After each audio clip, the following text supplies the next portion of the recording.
ਲੋਕ ਇਨਸਾਫ ਪਾਰਟੀ ਨੇ ਵੀ ਪੰਜਾਬ ਦੇ ਕਿਸਾਨਾਂ ਦੇ ਹੱਕ ਵਿੱਚ ਜਿਹੜਾ ਬਿਗਲ ਵਜਾਇਆ ਸੀ ਦਰਬਾਰ ਸਾਹਿਬ ਦੀ ਧਰਤੀ ਤੋਂ ਸਾਈਕਲਾਂ ਦੇ ਰਾਹੀਂ, ਤਾਂ ਹੁਣ ਦਿੱਲੀ ਕੂਚ ਕਰਨ ਦਾ ਫੈਸਲਾ ਕੀਤਾ ਮੋਟਰਸਾਈਕਲ ਦੇ, ਕਿਉਂਕਿ ਜਿਹੜੇ ਬਿੱਲ ਮੋਦੀ ਸਰਕਾਰ ਵੱਲੋਂ ਪਾਸ ਕੀਤੇ ਗਏ ਨੇ ਉਹ ਸਿਰਫ ਪੰਜਾਬ ਵਾਸਤੇ ਨਹੀਂ ਖਤਰਨਾਕ, ਉਹ ਦੇਸ਼ ਵਾਸਤੇ ਵੀ ਖਤਰਨਾਕ ਨੇ।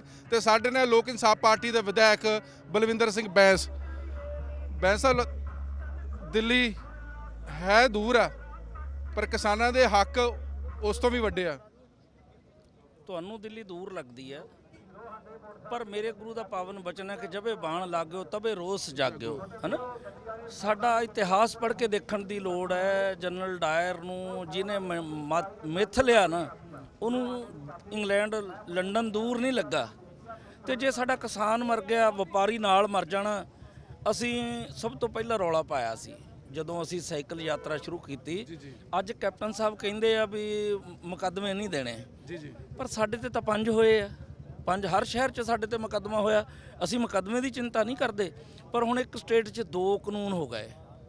ਉਹ ਕਹਿੰਦੇ ਜੇ ਕਿਸਾਨ ਧਰਨਾ ਲਾਉਣਗੇ ਤਾਂ ਕੋਈ ਮੁਕੱਦਮਾ ਨਹੀਂ। ਕਿਸਾਨਾਂ ਵਾਸਤੇ ਵੱਖਰੇ ਤੇ ਬੈਂਸ ਭਰਾਵਾਂ ਵਾਸਤੇ ਵੱਖਰੇ, ਸਾਡੇ ਵਾਸਤੇ ਵੱਖਰੇ। ਪਰ ਅਸੀਂ ਆਪਣੇ ਆਪ ਨੂੰ ਖੁਸ਼ਕਿਸਮਤ ਸਮਝਦੇ ਹਾਂ ਵੀ ਘੱਟੋ ਘੱਟ ਉਹਨੂੰ ਥੋੜੀ ਜਿਹੀ ਪਛਾਣ ਤਾਂ ਆ ਗਈ ਨਾ।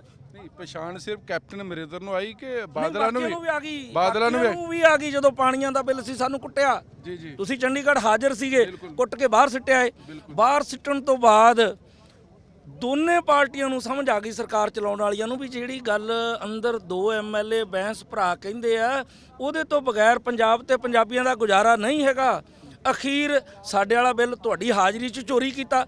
ਚੋਰੀ ਕਰਕੇ ਬਿੱਲ ਉਹ ਭਾਰਤੀ ਜਨਤਾ ਪਾਰਟੀ ਦੇ ਉਸ ਸਮੇਂ ਦੇ ਮੰਤਰੀ ਮਦਨ ਮੋਹਨ ਮਿੱਤਲ ਤੋਂ ਪੇਸ਼ ਕਰਾਇਆ ਤੇ ਬਿੱਲ ਪਾਸ ਹੋ ਗਿਆ। ਆਹੀ ਹਾਲਤ ਹੁਣ ਕਿਸਾਨ ਵਾਲੀ ਵੀ ਹੈ। ਤੇ ਅੱਜ ਮਿੱਤਲ ਸਾਹਿਬ ਕਹਿੰਦੇ ਹੈਗੇ ਕਿ ਬਿੱਲ ਖਤਰਨਾਕ ਹੈ, ਭਲਾ ਹੋਣਾ, ਆਮਦਨ ਦੁੱਗਣੀ ਹੋਣੀ ਹੈ। ਉਹਨਾਂ ਦੇ ਵਿਹੜੇ 'ਚ ਬਿੱਲ ਜਿਹੜਾ ਆਇਆ ਨਾ, ਉਹ ਬਿੱਲ ਉਹਨਾਂ ਦੇ ਵਿਹੜੇ 'ਚ ਸੋਨੇ ਦੀਆਂ ਮੇਖਾਂ ਉੱਗਣ ਲੱਗ ਗਈਆਂ। ਉਹਨਾਂ ਦੀ ਗਰੀਬੀ ਦੂਰ ਹੋ ਗਈ। ਭਾਰਤੀ ਜਨਤਾ ਪਾਰਟੀ ਵਾਲੇ ਜਿਹੜੇ ਕਹਿੰਦੇ ਆ ਨਾ, ਉਹਨਾਂ ਦੀ ਗਰੀਬੀ ਤਾਂ ਦੂਰ ਹੋ ਗਈ। ਉਹ ਤਾਂ ਕਿਸੇ ਹੁਣ ਕੋਵਿਡ ਆਇਆ, ਕਿੰਨਾ ਅਰਬਾਂ ਰੁਪਈਆ ਫੰਡ ਇਕੱਠਾ ਹੋ ਗਿਆ, ਉਹ ਦੱਸਣ ਲਈ ਤਿਆਰ ਨਹੀਂ ਵੀ ਕਿੱਥੇ ਦਿੱਤਾ ਹੀ ਨਹੀਂ ਕਿਸੇ ਨੂੰ। ਉਹ ਤਾਂ ਕਹਿੰਦੇ ਆ ਵੀ ਪੁੱਤਰਾ ਪਿਛਾਂ ਵੇ ਤੇ ਪਿੰਡਾ ਅਗਾਂਹ ਵੇ। ਪੰਜਾਬੀ ਦੀ ਕਹਾਵਤ ਆ ਵੀ ਪਿੰਡ ਵਾਲੇ ਫਾਹੇ ਲੱਗ ਜਾਓ ਤੇ ਮੇਰਾ ਪੁੱਤ ਜਿਹੜਾ ਉਹ ਘਰ ਨੂੰ ਮੁੜਿਆ ਵੇ। ਉਹ ਸਿਰਫ ਤੇ ਸਿਰਫ ਇੱਕੋ ਹੀ ਗੱਲ ਚਾਹੁੰਦੇ ਆ ਕਿ ਪੰਜਾਬ ਦਾ ਜਿਹੜਾ ਕਿਸਾਨ, ਦੇਸ਼ ਦਾ ਕਿਸਾਨ, ਉਹਨੂੰ ਮਾਰ ਕੇ ਵੱਡੇ ਸਰਮਾਏਦਾਰਾਂ ਦਾ ਗੁਲਾਮ ਬਣਾ ਕੇ ਉਹਦੇ ਖੇਤ ਵਿੱਚ, ਖੇਤ ਕਿਸਾਨ ਦਾ ਹੋਊਗਾ, ਪਰ ਇਸ ਧਰਤੀ ਤੇ ਇੱਕ ਦਿਨ ਐਸਾ ਆਊਗਾ ਕਿ ਕਿਸਾਨ ਆਪਣੇ ਖੇਤ ਵਿੱਚ ਇੱਕ ਕੰਮੀ ਬਣ ਕੇ, ਕੰਮੀ ਮਜ਼ਦੂਰ ਨੂੰ ਕਹਿੰਦੇ ਆ ਨਾ, ਵੀ ਇੱਕ ਮਜ਼ਦੂਰ ਬਣ ਕੇ ਉਹ ਆਪਣੇ ਖੇਤ ਵਿੱਚ ਮਾਲਕੀ ਗਵਾ ਬੈਠੂਗਾ। ਮਾਲਕੀ ਗੁਆਚਣ ਤੋਂ ਬਾਅਦ ਉਸੇ ਖੇਤ ਦਾ ਮਜ਼ਦੂਰ ਬਣ ਕੇ ਕੰਮ ਜਿਹੜੀ ਇਹ ਕਿਸਾਨਾਂ ਦਾ ਮਸਲਾ, ਇਹ ਦੇਸ਼ ਦਾ ਮਸਲਾ, ਔਰ ਦੇਸ਼ ਦੇ ਕਿਸਾਨਾਂ ਨੂੰ ਖਾਸ ਕਰਕੇ ਪੰਜਾਬ ਦੇ ਨੇ ਜਿਨ੍ਹਾਂ ਨੇ ਪੂਰੇ ਦੇਸ਼ ਦਾ ਢਿੱਡ ਭਰਿਆ ਸੀ, ਉਹ ਔਖਾ ਵੇਲਾ ਨਿਕਲ ਗਿਆ ਸਰਕਾਰ ਦਾ ਜੀ। ਉਦੋਂ ਜਿਹੜੀ MSP ਆ ਨਾ, ਉਦੋਂ ਇਸ ਕਰਕੇ ਤੈਅ ਕੀਤੀ, ਦੇਸ਼ ਦਾ ਢਿੱਡ ਭੁੱਖਾ ਸੀ, ਅਨਾਜ ਦੀ ਕਮੀ ਸੀ। ਉਦੋਂ MSP ਲਾਤੀ ਵੀ ਇਦੋਂ 1 ਪੈਸਾ ਵੱਧ ਕੋਈ ਵੇਚ ਨਹੀਂ ਸਕਦਾ, ਘਰੇ ਕੋਈ ਰੱਖ ਨਹੀਂ ਸਕਦਾ। ਦੇਖੋ ਕੈਸਾ ਸਾਈਂ ਦਾ ਨੇਰ ਆਇਆ ਵੀ ਜਿਣਸ ਮੇਰੀ, ਪਰ ਮੈਂ ਘਰੇ ਨਹੀਂ ਰੱਖ ਸਕਦਾ ਸੀ, ਉਹ ਵੇਚਣੀ ਪੈਣੀ ਸੀ। ਪਰ ਅੱਜ ਕੀ ਹੋ ਗਿਆ? ਕਿਉਂਕਿ ਭੁੱਖੇ ਦੇਸ਼ ਦਾ ਢਿੱਡ ਭਰ ਗਿਆ, ਸਾਡਾ ਪਾਣੀ ਵੀ ਗਿਆ। ਅਸਲੀਅਤ ਇਹ ਹੈ ਵੀ ਅਸੀਂ ਹਰਿਆਲੀ ਲਹਿਰ ਲਿਆਉਂਦੇ ਆਪਣਾ ਪਾਣੀ ਗਵਾ ਲਿਆ, ਆਪਣੀ ਕਿਸਾਨੀ ਦਾ ਆਰਥਿਕ ਮਿਆਰ ਇੱਕ ਮਜ਼ਦੂਰ ਵਾਲਾ ਕਰ ਲਿਆ। ਹੋਰ 10 ਸਾਲਾਂ ਨੂੰ ਜਿਹੜੇ ਸਾਡੇ ਅਗਲੀ ਨੇਸ਼ਨ ਹੋਊਗੀ ਨਾ, ਇਹਨਾਂ ਦੇ ਨੌਜਵਾਨਾਂ ਦੇ ਬੱਚੇ ਹੋਣਗੇ, ਮੈਨੂੰ ਤਾਂ ਐਂ ਲੱਗਦਾ ਵੀ ਇੱਥੋਂ ਫੜ ਕੇ ਖਿੱਚ ਕੇ ਪੁੱਛਣਗੇ ਵੀ ਜਦੋਂ ਇਹ ਪਾਣੀ ਨਹੀਂ ਹੁਣ ਹੈਗਾ ਸਾਡੇ ਵਾਸਤੇ, ਤੇ ਉਹ ਪੁੱਛਣਗੇ ਐਂ ਕਾਲਰ ਫੜ ਕੇ, ਜਦੋਂ ਸਾਰਾ ਸਿਸਟਮ ਤਹਿਸ ਨਹਿਸ ਹੋਇਆ ਉਦੋਂ ਤੁਸੀਂ ਕਿੱਥੇ ਸੀਗੇ? ਇਹ ਲੱਗਦਾ ਆ ਫਿਰ ਸਾਨੂੰ ਸ਼ਰਮਿੰਦਗੀ, ਸਾਡੀ ਆਉਣ ਵਾਲੀ ਪੀੜ੍ਹੀ ਸਾਨੂੰ ਗਲੋਂ ਫੜਨਗੀ। ਹੁਣ ਤੇ ਸਰਕਾਰ ਨੇ ਤਾਂ ਪੱਗ ਨੂੰ ਹੱਥੀ ਪਾ ਲਿਆ ਨਾ। ਮੈਂ ਕਹਿੰਦਾ ਜੀ ਇਹ ਕਿਤੇ ਹੱਥ ਪਾ ਲੇ, ਪਰ ਇਦਾਂ ਇਹ ਕਦੇ ਵੀ ਸੰਘਰਸ਼ ਰੋਕੇ ਨਹੀਂ ਜਾ ਸਕਦੇ। ਇਹ ਤਾਂ ਪੱਗ ਨੂੰ ਹੱਥ ਪਾਉਂਦੇ ਆ ਤੇ ਗੋਰੇ ਗੋਲੀਆਂ ਚਲਾਉਂਦੇ ਸੀ। ਆਪਾਂ ਤਾਂ ਸਾਡੇ ਆਪਣਾ ਇਤਿਹਾਸ ਪੜ੍ਹ ਕੇ ਦੇਖੀਏ, ਆਪਾਂ ਉਹ ਪੁਰਖਾਂ ਦੇ ਵਾਰਸ ਹਾਂ ਜਿਨ੍ਹਾਂ ਨੇ ਫਾਂਸੀ ਦੇ ਰੱਸੇ, ਲੋਕ ਪਹਿਲਾਂ ਹੀ ਬੇਹੋਸ਼ ਹੋ ਜਾਂਦੇ ਆ ਵੀ ਮੈਨੂੰ ਫਾਂਸੀ ਲੱਗਣੀ ਹੈ, ਤੇ ਸਾਡਾ ਇਤਿਹਾਸ ਕੈਸਾ? ਫਾਂਸੀ ਦਾ ਰੱਸਾ ਚੁੰਮ ਕੇ ਗਲ 'ਚ ਪਾ ਲਿਆ ਤੇ ਗਲ 'ਚ ਪਾ ਕੇ ਇਨਕਲਾਬ ਜਿੰਦਾਬਾਦ ਦੇ ਨਾਅਰੇ ਲਾਏ, ਤੇ ਤਾਂ ਆਜ਼ਾਦੀ ਆਈ ਆ। ਤੇ ਜੇ ਹੁਣ ਇਹ ਕਹਿ ਦੇਣ ਕਿ ਅਸੀਂ ਇਦਾਂ ਹੀ ਡਰਾ ਕੇ ਕਰ ਲਾਂਗੇ, ਆ ਡਰਾ ਕੇ ਹੋਣ ਵਾਲਾ ਸਮੁੱਚੇ ਦੇਸ਼ ਦਾ ਕਿਸਾਨ, ਮੈਂ ਸਮੁੱਚੇ ਦੇਸ਼ ਦੇ ਕਿਸਾਨ ਨੂੰ ਬੇਨਤੀ ਕਰਦਾ ਕਿ ਡਰਨ ਦੀ ਲੋੜ ਨਹੀਂ, ਇਕੱਠੇ ਹੋਣ ਦੀ ਲੋੜ ਹੈ। ਮੈਂ ਸਭ ਤੋਂ ਲੱਗਦਾ ਕਿ ਮਸਲਾ ਤੇ ਜ਼ਮੀਨ ਦਾ, ਇਹਲੇ 'ਚ ਕੁਝ ਪਾਰਟੀਆਂ ਦੀ ਜ਼ਮੀਰ ਵੀ ਜਾਗੀ। ਜ਼ਮੀਰ ਹਜੇ ਅੱਧੀ ਕੁ ਜਾਗੀ ਹੈ ਛੋਟੇ ਵੀਰ, ਸੁੱਤ ਨੀਂਦੇ ਰਹੇ ਆ ਹੈਨਾ। ਅਸਤੀਫਾ ਦੇਣ ਤੋਂ ਬਾਅਦ ਵੀ ਤੁਸੀਂ ਸਟੇਟਮੈਂਟਾਂ ਦਾ ਰਿਕਾਰਡ ਦੇਖੋ ਉਹਨਾਂ ਦਾ, ਉਹ ਕਹਿ ਰਹੀ ਆ ਬੀਬੀ ਕਿ ਦੇਖੋ ਜੀ ਅਸੀਂ ਤਾਂ ਵਿਰੋਧ ਨਹੀਂ ਕਰਦੇ, ਕਿਸਾਨ ਵਿਰੋਧ ਕਰਦੇ ਆ। ਤੇ ਫਿਰ ਜੇ ਪੱਤਰਕਾਰ ਤੁਹਾਡੇ ਵਰਗਾ ਸਿਆਣਾ ਹੁੰਦਾ ਫਿਰ ਪੁੱਛਦਾ ਨਾ ਬੀਬੀ ਜੇ ਤੂੰ ਵਿਰੋਧ ਨਹੀਂ ਕਰਦੀ ਅਸਤੀਫਾ ਕਿਉਂ ਦੇ ਕੇ ਆਈ ਆ। ਅਸਲ 'ਚ ਕੀ ਆ, ਇਹ ਮੈਂ ਅੰਮ੍ਰਿਤਸਰ ਦੀ ਪ੍ਰੈਸ ਕਾਨਫਰੰਸ ਵੀ ਕਿਹਾ ਜੀ, ਪਾਰਟ ਆਫ ਸਟ੍ਰੈਟਜੀ ਆ, ਇਹ ਅਸਤੀਫਾ ਨਹੀਂ ਹੈਗਾ। ਇਹਨਾਂ ਨੇ ਤਾਂ ਜੇ ਹੁਣ ਕਹਿੰਦੇ ਆ ਕਈ ਗੱਲਾਂ ਪੱਤਰਕਾਰ ਪੁੱਛਦੇ ਆ ਵੀ ਜੀ ਇਹਨਾਂ ਨੇ ਤਾਂ ਪਾਰਟੀ ਵੀ ਅੱਡ ਅੱਡ ਕਰ ਲੈਣੀ ਆ ਤੇ 22 'ਚ ਫੇਕ ਕਰ ਲੈਣਗੇ। ਇਹ ਸਾਰਾ ਕੁਝ ਕਿਸਾਨ ਨੂੰ ਦਬਾਉਣ ਵਾਸਤੇ ਦੋਨੇ ਪਾਰਟੀਆਂ ਲੱਗੀਆਂ ਹੋਈਆਂ ਨੇ। ਕਾਂਗਰਸ ਇਹਨਾਂ ਨੂੰ ਡਰ ਨਹੀਂ ਹੈਗਾ ਕਿ ਦੇਸ਼ ਦਾ ਕਿਸਾਨ, ਪੰਜਾਬ ਦਾ ਕਿਸਾਨ ਜਾਗ ਚੁੱਕਾ? ਹਜੇ ਲੱਗਦਾ ਇਹਨਾਂ ਨੂੰ ਕੋਈ ਖੌਫ ਨਹੀਂ ਹੈਗਾ? ਨਹੀਂ, ਦੁਨੀਆ ਦੇ ਸਾਰੇ ਨਸ਼ੇ ਆ ਨਾ ਜਿਹੜੇ ਜੀ, ਉਹ ਕੋਈ ਨਸ਼ਾ 12 ਘੰਟਿਆਂ ਬਾਅਦ ਉਤਰ ਜਾਂਦਾ, ਕੋਈ 24 ਬਾਅਦ, ਕੋਈ 72 ਬਾਅਦ। ਪਰ ਜਿਹੜਾ ਰਾਜਨੀਤੀ ਦਾ ਨਸ਼ਾ ਨਾ ਜੀ, ਗੁਰੂ ਰਹਿਮਤ ਕਰੇ ਕਿਸੇ ਨੂੰ ਚੜ੍ਹ ਨਾ ਜਾਏ। ਜਿਹਨੂੰ ਰਾਜਨੀਤੀ ਦਾ ਨਸ਼ਾ ਚੜ੍ਹ ਗਿਆ ਨਾ, ਉਹ ਉਤਰਦਾ ਨਹੀਂ, ਉਹਨਾਂ ਹੋ ਜਾਂਦਾ। ਹੁਣ ਜਿਹੜੇ ਸਰਕਾਰਾਂ ਚਲਾਉਣ ਵਾਲੇ ਆ, ਇਹਦਾ ਲੱਗਦਾ ਆ ਬਈ ਕੰਨੋਂ ਬਹਿਰੇ ਹੋ ਗਏ ਆ ਤੇ ਅੱਖਾਂ ਤੋਂ ਦੇਖਣਾ ਬੰਦ ਕਰ ਦਿੱਤਾ। ਉਹ ਕਹਿੰਦੇ ਆ ਵੀ ਸਾਡਾ ਹੁਕਮ ਇਲਾਹੀ ਹੁਕਮ ਆ, ਤੇ ਇਦਾਂ ਦੇ ਹੁਕਮ ਚਲਾਉਣ ਵਾਲੇ ਸੀ ਜਿਹੜੇ, ਉਹ ਤਾਂ ਆਪਣੇ ਪੁੱਤ ਨੂੰ ਕਹਿੰਦੇ ਸੀ ਜਲੇ ਹਰਨਾਕਸ਼ ਥਲੇ ਹਰਨਾਕਸ਼, ਤੇ ਪੁੱਤ ਕਹਿੰਦਾ ਸੀ ਮੈਂ ਨਹੀਂ ਮੰਨਦਾ।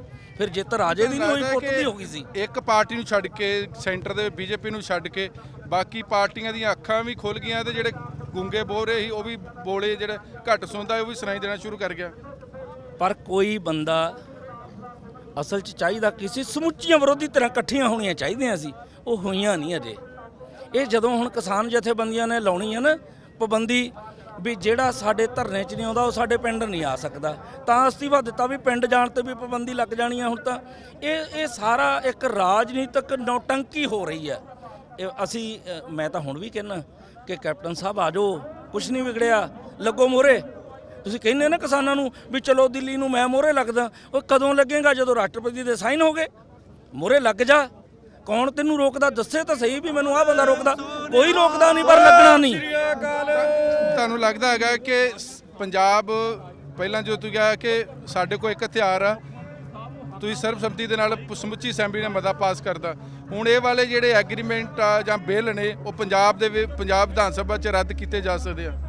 ਨਹੀਂ, ਪੰਜਾਬ ਵਿਧਾਨ ਸਭਾ ਨੇ ਆਰਡੀਨੈਂਸ ਰੱਦ ਕਰ ਦਿੱਤਾ, ਪਰ ਪਾਰਲੀਮੈਂਟ ਨੇ ਪਾਸ ਕਰਤਾ, ਰਾਜ ਸਭਾ ਨੇ ਪਾਸ ਕਰਤਾ। ਇੱਕ ਸਿਰਫ ਰਹਿ ਗਿਆ ਕਿ ਰਾਸ਼ਟਰਪਤੀ ਸਾਹਿਬ ਦੇ ਸਾਈਨ ਹੋਣੇ ਆ, ਤੇ ਰਾਸ਼ਟਰਪਤੀ ਸਾਹਿਬ ਦੇ ਸਾਈਨ ਕਦੋਂ ਰੁਕ ਸਕਦੇ ਆ? ਜਦੋਂ ਮੈਂ ਕਾਂਗਰਸ ਦੀ ਪ੍ਰਧਾਨ ਸੋਨੀਆ ਗਾਂਧੀ ਨੂੰ ਕਹਿਣਾ ਚਾਹੁੰਦਾ ਕਿ ਜਦੋਂ ਤੂੰ ਤੁਰ ਪਈ ਬੀਬਾ, ਜਦੋਂ ਤੇਰੀ ਪਾਰਟੀ ਤੁਰ ਪਈ, ਬਹੁਤ ਸਾਰੀਆਂ ਦੇਖੋ ਸਾਡੀ ਪਾਰਟੀ ਚਾਹੇ ਛੋਟੀ ਆ, ਪਰ ਇਹ ਪਾਰਟੀ ਸਾਡੀ ਇੱਕ ਪਾਰਟੀ ਦਾ ਮਸਲਾ ਨਹੀਂ ਹੈਗਾ, ਇਹ ਮਸਲਾ ਦੇਸ਼ ਵਿਆਪੀ ਹੈ। ਜਿੰਨੀ ਦੇਰ ਅਸਲ 'ਚ ਸੋਨੀਆ ਨੂੰ ਚਾਹੀਦਾ ਸੀ, ਲਓ ਮੈਂ ਕਹਿਣ ਲੱਗਾ ਤੁਹਾਡੇ ਟੈਲੀਵਿਜ਼ਨ ਤੇ, ਚਾਹੀਦਾ ਸੀਗਾ ਕਿ ਵਿਰੋਧੀ ਧਿਰਾਂ ਦੀ ਇੱਕ ਮੀਟਿੰਗ ਬੁਲਾਉਂਦੀ, ਫਿਰ ਉਹ ਲਾਉਂਦੇ ਧਰਨਾ, ਤੇ ਕੀ ਮਜਾਲ ਸੀ ਸਰਕਾਰ ਰਾਜ ਸਭਾ 'ਚ ਪਾਸ ਕਰ ਜਾਂਦੀ, ਉੱਥੋਂ ਮੁੜੇ ਆਉਣਾ ਸੀ। ਪਰ ਅਨਫੋਰਚੂਨੇਟਲੀ ਹੈ ਕਿ ਦਿੱਲੀ ਜਾਣ ਵਾਸਤੇ ਤੁਹਾਨੂੰ ਮਨੋਹਰ ਲਾਲ ਖੱਟੜ ਨੇ ਰੋਕ ਲੈਣਾ ਹੈਗਾ ਜੀ। ਮੈਂ ਕਹਿੰਦਾ ਜੀ ਸਾਨੂੰ ਮਨੋਹਰ ਲਾਲ ਰੋਕ ਲੇ, ਮੈਨੂੰ ਤਾਂ ਹੋਰ ਵੀ ਸ਼ੱਕ ਆ ਵੀ ਸਾਨੂੰ ਕੈਪਟਨ ਵੀ ਰੋਕ ਸਕਦਾ ਕਿ ਕੋਈ ਰਲ ਗਿਆ ਹੋਇਆ। ਤੁਸੀਂ ਤਾਂ ਮਨੋਹਰ ਲਾਲ ਕਹਿੰਦੇ ਹੋ ਨਾ, ਲਓ ਮੈਂ ਨਵਾਂ ਖੁਲਾਸਾ ਤੁਹਾਡੇ ਕੋਲ ਕਰਨ ਲੱਗਿਆ ਬਈ ਸਾਨੂੰ ਤਾਂ ਜੋ ਸਾਡਾ ਪਿਛੋਕੜ ਦਿਸਦਾ ਨਾ, ਉੱਥੋਂ ਇਹ ਲੱਗਦਾ ਵੀ ਸਾਨੂੰ ਤਾਂ ਕੈਪਟਨ ਸਾਹਿਬ ਦੀ ਜਿਹੜੀ ਖਾਕੀ ਹੈ ਇਹ ਕਾਨੂੰਨ ਨਹੀਂ ਵੇਖਦੀ, ਇਹ ਸਿਰਫ ਦੇਖਦੀ ਵੀ ਹੁਕਮ ਆ ਗਿਆ ਸਾਹਿਬ ਦਾ। ਉਹ ਹੁਕਮ ਕਾਨੂੰਨ ਵੀ ਦੇਖ ਲਓ ਕੀ ਬੋਲਦਾ। ਮੈਂ ਤਾਂ ਕਿਹਾ ਸੀ, ਹੁਣ ਵੀ ਕਹਿੰਦਾ ਕਿ ਕੈਪਟਨ ਸਾਹਿਬ ਉਮਰ ਵੱਡੀ ਹੋ ਗਈ, ਪਰ ਇਹ ਰਾਜ ਭਾਗ ਹੈ, ਇਹਨੂੰ ਕਾਨੂੰਨ ਅਨੁਸਾਰ ਚਲਾਓ। ਇਹ ਕਾਨੂੰਨ ਅਨੁਸਾਰ ਨਹੀਂ ਹੈਗਾ ਵੀ 4 ਬੰਦਿਆਂ ਲਈ ਕਾਨੂੰਨ ਹੋਰ ਆ, ਬਾਕੀ ਸਟੇਟ ਲਈ ਹੋਰ ਆ। ਅੱਛਾ ਬੈਂ ਸਾਹਿਬ, ਚਾਹੇ ਲੋਕ ਸਭਾ ਨੇ ਬਿੱਲ ਪਾਸ ਕਰਤੇ, ਚਾਹੇ ਰਾਜ ਸਭਾ ਨੇ ਕਰਤੇ, ਚਾਹੇ ਰਾਸ਼ਟਰਪਤੀ ਮੋਹਰ ਲਾ ਦੇ, ਪਰ ਜਿਹੜੀ ਲੋਕਾਂ ਦੀ ਆਵਾਜ਼ ਆ ਉਹਦੀ ਸੰਵਿਧਾਨ ਦੇ ਵਿੱਚ ਕੋਈ ਵੈਲਿਊ ਨਹੀਂ ਹੈ। ਉਹਦੀ ਵੈਲਿਊ ਹੈਗੀ ਹੈ। ਜਦੋਂ ਅਪੀਲ, ਦਲੀਲ, ਵਕੀਲ ਦੀ ਸੁਣਵਾਈ ਬੰਦ ਹੋ ਜੇ ਤਾਂ ਫਿਰ ਇੱਕ ਇੰਨੀ ਕੁ ਪਰਚੀ ਆਉਂਦੀ ਹੈ। ਪਿਛਲਾ ਇਤਿਹਾਸ ਪੜ੍ਹ ਕੇ ਦੇਖੋ, ਉਸ ਇੰਨੀ ਕੁ ਪਰਚੀ ਨੇ ਇੰਦਰਾ ਗਾਂਧੀ ਨੂੰ ਗੇੜਾ ਦੇਤਾ ਸੀਗਾ, ਤੇ ਬੀਬੀ ਇੰਦਰਾ ਗਾਂਧੀ ਜਿਹੜੀ ਕਹਿੰਦੀ ਸੀ ਮੇਰੇ ਜਿਉਂਦੇ ਜੀ ਮੈਨੂੰ ਕੋਈ ਹਰਾ ਹੀ ਨਹੀਂ ਸਕਦਾ, ਉਸ ਇੰਨੀ ਕੁ ਪਰਚੀ ਨੇ ਬੀਬੀ ਇੰਦਰਾ ਗਾਂਧੀ ਨੂੰ ਮੂੰਹ ਦੇ ਮੂੰਹ ਪਾਤਾ, ਘੀਸੀ ਕਰਾਤੀ ਪੰਜਾਬੀ 'ਚ ਕਹਾਂ। ਤੇ ਹੁਣ ਵੀ ਮੈਂ ਕਹਿੰਦਾ ਅਜੇ ਵੀ ਜੇ ਇਹ ਨਾ ਜਾਗੇ ਨਾ ਤੇ ਰਾਜ ਭਾਗ ਇਹਨਾਂ ਕੋਲੇ ਰਹਿਣਾ ਨਹੀਂਗਾ। ਇਹ ਜਿੰਨੀਆਂ ਮਰਜ਼ੀ ਈਵੀਐਮ ਨੂੰ ਬਦਲੀ ਕਰ ਲੈਣ, ਇਹ ਤਾਂ ਰਾਜ ਭਾਗ ਸਦੀਵ ਨਹੀਂ ਹੋ ਸਕਦਾ। ਰਾਜ ਭਾਗ ਕਿਹਦੇ ਲਈ ਆ? ਲੋਕਾਂ ਲਈ। ਲੋਕਤੰਤਰ ਦਾ ਮਤਲਬ ਕੀ ਆ? ਲੋਕ ਰਾਜ, ਲੋਕਾਂ ਦੁਆਰਾ, ਲੋਕਾਂ ਲਈ। ਪਰ ਇਹ ਤਾਂ ਕਹਿੰਦਾ ਵੀ ਰਾਜ ਮੇਰਾ, ਸਾਡੇ ਦੁਆਰਾ, ਪਰ ਲੋਕਾਂ ਨੂੰ ਪੁੱਛਣਾ ਨਹੀਂ। ਉਹ ਕਹਿੰਦੇ ਸਾਡਾ ਤਾਂ ਈਵੀਐਮ ਨੇ ਲਿਆਂਦੀ ਹੈ ਸਰਕਾਰ, ਲੋਕਾਂ ਤੋਂ ਕੀ ਕਰਾਉਣਾ? ਉਹ ਕਹਿੰਦੇ ਸਾਡੀ ਈਵੀਐਮ ਜਿੰਦਾਬਾਦ ਆ। ਇਸ ਕਰਕੇ ਮੈਂ ਕਹਿਣਾ ਚਾਹੁੰਦਾ ਕਿ ਇਹ ਬਹੁਤਾ ਚਿਰ ਰਹਿਣਾ ਨਹੀਂ। ਬਿੱਲ ਰਾਸ਼ਟਰਪਤੀ ਮੋਹਰ ਲਾਉਂਦਾ ਨਹੀਂ ਲਾਉਂਦਾ ਹੈਗਾ, ਲੋਕ ਇਨਸਾਫ ਪਾਰਟੀ ਦਿੱਲੀ ਫਤਿਹ ਕਰਕੇ ਆਊਗੀ। ਆ ਦੇਖੋ ਜੀ ਤੁਹਾਡੇ ਸਾਹਮਣੇ ਆ, ਸਾਡੇ ਕੋਲੇ ਕੋਈ ਸਰਕਾਰੀ ਬੱਸ ਨਹੀਂ ਹੈ, ਹਨਾ। ਸਾਡੀ ਗਰੀਬ ਪਾਰਟੀ ਆ, ਪਰ ਸਾਡੇ ਕੋਲ ਮੋਟਰਸਾਈਕਲ ਤਾਂ ਹੈਗਾ ਨਾ। ਅਸੀਂ ਹੋਕਾ ਦਿੱਤਾ, ਆਪ ਮੁਹਾਰੇ ਦੇਖੋ, ਹਨਾ। ਆਪ ਮੁਹਾਰਾ ਇਕੱਠ ਆ, ਇਹ ਕੋਈ ਪੈਸੇ ਦੇ ਕੇ ਦਿਹਾੜੀ ਵਾਲੇ ਮਜ਼ਦੂਰ ਨਹੀਂ ਇਕੱਠੇ ਕੀਤੇ ਹੋਏ। ਭਾਵੇਂ ਸਾਡੇ ਕੋਲ ਕਾਰਾਂ ਨਹੀਂ ਹੈਗੀਆਂ, ਸਾਡੇ ਕੋਲ ਬੱਸਾਂ ਜੋਗੇ ਪੈਸੇ ਨਹੀਂ ਹੈਗੇ। ਆ ਦੇਖੋ ਜਿਹੜੇ ਮਜ਼ਦੂਰੀ ਕਰਨ ਵਾਲੇ ਆ, ਉਹ ਵੀ ਇਸ ਗੱਲ ਨੂੰ ਸੋਚ ਕੇ ਤੁਰ ਪਏ ਆ ਵੀ ਜੇ ਜੱਟ ਮਰ ਗਿਆ, ਮਜ਼ਦੂਰ ਨਾਲ ਹੀ ਮਰ ਜਾਣਾ ਆ। ਅੱਛਾ, ਤੁਸੀਂ ਕਹਿ ਰਹੇ ਕਿ ਕੈਪਟਨ ਸਾਹਿਬ ਅੱਗੇ ਲੱਗਣ, ਹਾਂ, ਪ੍ਰਕਾਸ਼ ਸਿੰਘ ਬਾਦਲ ਨੂੰ ਨਹੀਂ ਅੱਗੇ ਲੱਗਣਾ ਚਾਹੀਦਾ ਹੈਗਾ ਜੀ, ਸੈਂਟਰ 'ਚ ਭਾਈਵਾਲ। ਅਸਲ 'ਚ ਕੀ ਹੈ, ਦੇਖੋ ਸਿਆਣੇ ਕਹਿੰਦੇ ਆ ਜਿਹਦਾ ਰਾਜ ਉਹਦਾ ਤੇਜ। ਕੈਪਟਨ ਸਾਹਿਬ ਨੂੰ ਮੈਂ ਕੈਪਟਨ ਕਰਕੇ ਨਹੀਂ ਕਹਿੰਦਾ, ਮੈਂ ਇਸ ਕਰਕੇ ਕਿਹਾ ਕਿ ਉਹ ਪੰਜਾਬ ਦਾ ਮੁੱਖ ਮੰਤਰੀ ਆ। ਤੇ ਪ੍ਰਕਾਸ਼ ਸਿੰਘ ਬਾਦਲ ਦਾ ਤਾਂ ਪਹਿਲਾਂ ਹੀ ਪਤਾ ਆ, ਉਹ ਤਾਂ ਵਿਕ ਗਏ ਆ। ਉਹ ਤਾਂ ਕਹਿੰਦੇ ਸੀ ਇਸ ਆਰਡੀਨੈਂਸ ਨੇ ਕਿਸਾਨ ਦੀ ਗਰੀਬੀ ਦੂਰ, ਸਾਰੇ ਹੀ ਦੁੱਖ ਤੋੜ ਦੇਣੇ ਆ। ਇੱਕ ਰਾਤ ਪਹਿਲਾਂ ਤੱਕ ਬਾਪੂ ਹੋਰ ਚੈਨਲ ਤੇ ਬੋਲਦਾ ਸੀ, ਮੁੰਡਾ ਹੋਰ ਚੈਨਲ ਤੇ ਨੂੰਹ ਰਾਣੀ ਹੋਰ ਚੈਨਲ ਤੇ ਸੰਘ ਨੂੰ ਜੀਵ ਲਾ ਕੇ ਗੱਲਾਂ ਕਰਦੀ ਸੀ ਵੀ ਆ ਜਾਓ ਤੁਹਾਡੇ, ਮੈਂ ਨਾਲ ਚੱਲਦੀ ਆ। ਉਹ ਮੁੰਡਾ ਕਹਿੰਦਾ ਸੀ ਮੈਂ ਨਾਲ ਚੱਲਦਾ। ਬਾਪੂ ਤੋਂ ਤੁਰਿਆ ਨਹੀਂ ਜਾਂਦਾ, 4 ਬੰਦੇ ਫੜ ਕੇ ਗੱਡੀ 'ਚ ਬਿਠਾਉਂਦੇ ਆ। ਉਹ ਕਹਿੰਦਾ ਸੀ ਮੈਂ ਨਾਲ ਚੱਲਦਾ, ਸ਼ੰਕੇ ਦੂਰ ਕਰਾ ਦਿੰਦੇ ਆ। ਹੁਣ ਪਤਾ ਨਹੀਂ ਰਾਤੋਂ ਰਾਤ ਕਿਹੜੇ ਜਾਦੂ ਦੀ ਛੜੀ ਫਿਰ ਗਈ, ਕਿਉਂਕਿ ਜੱਟਾਂ ਨੇ ਐਲਾਨ ਕਰਤਾ ਪਿੰਡ ਨਹੀਂ ਵੜਨ ਦੇਣਾ। ਅੱਛਾ, ਇੱਕ ਹੋਰ ਗੱਲ ਹੈ, ਦੇਖੋ ਜੋ ਪੋਲੀਟੀਕਲ ਪਾਰਟੀਆਂ ਉਹਨਾਂ ਸਿਆਸਤ ਵੀ ਕਰਨੀ ਹੈਗੀ, ਤਾਂ ਲੱਗਦਾ ਕਿ ਚਲੋ ਤੁਸੀਂ ਛੋਟੀ ਪਾਰਟੀ ਹੈ, ਜਿਹੜੀਆਂ ਪੰਜਾਬ ਦੀਆਂ ਵੱਡੀਆਂ ਪਾਰਟੀਆਂ ਉਹਨਾਂ ਨੂੰ 2022 ਨੇੜੇ ਦਿਖਦੀ, ਇਸ ਕਰਕੇ ਬਾਹਰ ਨਿਕਲ ਆਏ। ਸਰ ਸਾਹਿਬ, ਆਪਣੀ ਬੇਬੇ ਦੀ ਗੁੱਤ ਪੱਟ ਕੇ ਥਾਣੇਦਾਰੀ ਨਹੀਂ ਹੁੰਦੀ। ਆਪਾਂ ਮੁੱਖ ਮੰਤਰੀ ਕਿਹਨੇ ਬਣਾਇਆ? ਪੰਜਾਬ 'ਚ 80% ਲੋਕ ਖੇਤੀ ਤੇ ਨਿਰਭਰ ਕਰਦੇ ਆ, ਤੇ ਮੁੱਖ ਮੰਤਰੀ ਬਣਾਇਆ ਕਿਹਨੇ? ਪੰਜਾਬੀਆਂ ਨੇ। ਇਹ ਹੁਣ ਭੁੱਲ ਗਏ ਵੀ ਸਾਨੂੰ ਪੰਜਾਬੀਆਂ ਨੇ ਮੁੱਖ ਮੰਤਰੀ ਬਣਾਇਆ। ਇਹ ਜਾ ਕੇ ਦਿੱਲੀ ਦਰਬਾਰ 'ਚ ਗੋਡੇ ਫੜਦੇ ਆ ਉਹਨਾਂ ਦੇ, ਉੱਥੇ ਸਜਦਾ ਕਰਦੇ ਆ। ਕੋਈ ਨਹੀਂ, ਹੁਣ 22 ਨੇੜੇ ਹੀ ਆ, ਫੈਸਲਾ ਹੋ ਜਾਊਗਾ। ਲੋਕ ਅਦਾਲਤ 'ਚ ਆਇਆ ਖੜਾ ਕੰਮ। ਚਲੋ ਬਹੁਤ ਮਿਹਰਬਾਨੀ। ਇਹ ਸਨ ਬਲਵਿੰਦਰ ਸਿੰਘ ਬੈਂਸ, ਜਿਨ੍ਹਾਂ ਇਹ ਕਿ ਮਸਲਾ ਪੰਜਾਬ ਦੇ ਕਿਸਾਨਾਂ ਦੀ, ਦੇਸ਼ ਦੇ ਕਿਸਾਨਾਂ ਦਾ ਮਸਲਾ। ਔਰ ਰਹੀ ਗੱਲ, ਇਹ ਸਿਰਫ ਜੱਟਾਂ ਦਾ ਨਹੀਂ ਆ, ਬਾਕੀ ਬਰਾਦਰੀਆਂ ਦਾ ਵੀ ਆ, ਕਿਉਂਕਿ ਕਿਸਾਨੀ ਦੇ ਨਾਲ ਬਹੁਤ ਸਾਰੇ ਲੋਕ ਜੁੜੇ ਨੇ। ਔਰ ਰਹੀ ਗੱਲ ਸਿਆਸੀ ਪਾਰਟੀਆਂ ਦੀ, ਉਹਨਾਂ ਨੂੰ ਲੱਗਦਾ ਸੀ ਕਿ ਹੁਣ ਕਿਸਾਨਾਂ ਨੇ ਉਹਨਾਂ ਨੂੰ ਪਿੰਡਾਂ 'ਚ ਨਹੀਂ ਵੜਨ ਦੇਣਾ, ਉੱਤੋਂ 2022 ਨੇੜੇ ਆ, ਤੇ ਹੁਣ ਹਰ ਇੱਕ ਨੂੰ ਕਿਸਾਨ ਦੀ ਰੋਟੀ ਦੀ ਯਾਦ ਆ ਗਈ ਆ। ਕੈਮਰਾ ਮਨਦੀਪ ਸਿੰਘ ਦੇ ਨਾਲ ਜਗਤਾਰ ਸਿੰਘ, NB ਨਿਊਜ਼, ਫਤਿਹਗੜ੍ਹ ਸਾਹਿਬ।